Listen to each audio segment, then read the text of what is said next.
As critical as I've been of autistic masking in these YouTube videos and in my community work, I still feel that sometimes we need masking.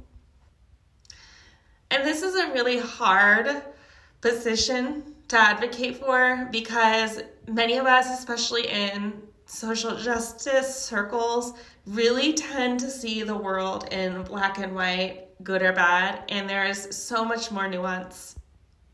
It's really important to remember that many of us who are high maskers embody two or more socially marginalized positionalities along lines of disability, gender, sexuality, race, and other differences.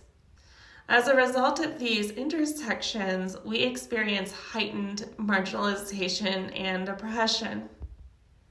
And in the real world, this translates to increased risk and decreased access to safety. When a person is in an environment where they have to make compromises and bargain for their own safety, it's inevitable that they are going to learn compensatory strategies for blending in and not drawing attention to themselves. This is not just unfortunate. It is unfortunate that we have to do this, but it's also a resilient strategy for harm reduction and self-preservation. We should not be made to feel guilty for the things we do to keep ourselves safe and to survive.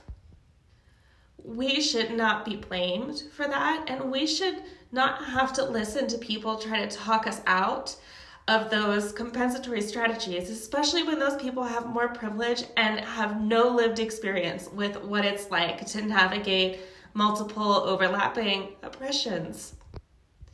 I'm going to give a tangible example that someone might be able to understand. So when I grew up, I am a citizen, but I grew up around a lot of people in an immigrant family who are undocumented. And I got to witness firsthand the fear that people carried in the presence of police officers. So one of those big fears was being pulled over. That simple act of being pulled over could get you removed from your home, distanced from your family, and experience countless forms of abuse. So if an undocumented person is driving and is pulled over by the police, assuming they're autistic, and they intuitively don't like to make eye contact or socially perform in a neurotypical way. So if they're in such a situation, they may choose to mask so as to not draw further attention to themselves and to ensure their safety. In that context, is masking a privilege? Absolutely not. It is a resilient, brilliant strategy for safety and self-preservation. Any attempts to talk that person out of masking, especially attempts made by somebody with more privilege who has no lived experience with their situation, would just be totally wrong on so many levels. That person doesn't need to change. The system needs to change. And so efforts should be geared more towards systemic change rather than guilting individuals or trying to get individuals to change behaviors that keep them safe.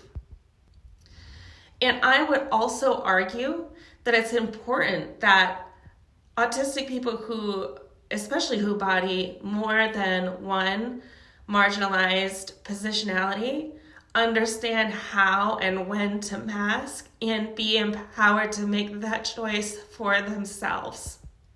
This involves having honest, transparent, and really hard conversations within affinity groups. So I am not saying that it's appropriate for a white person to teach an autistic person of color how to mask. That's not what I'm saying. But I do think there is a place where perhaps autistic people of color can come together and talk about these issues and support one another to make informed choices, sometimes choices that are hard and not ideal in order to preserve sense of safety and self. Now, one argument I've heard is that it is a privilege to mask because not everybody can mask. Not all autistics can mask, and not all autistics want to mask. And of course, if we're thinking in black and white, this presents a problem. But if we understand the nuances and we can think contextually, it's not a problem at all. So when high masking autistics are viewed contextually alongside their non-masking peers who do not physically have the ability to mask, masking is a privilege.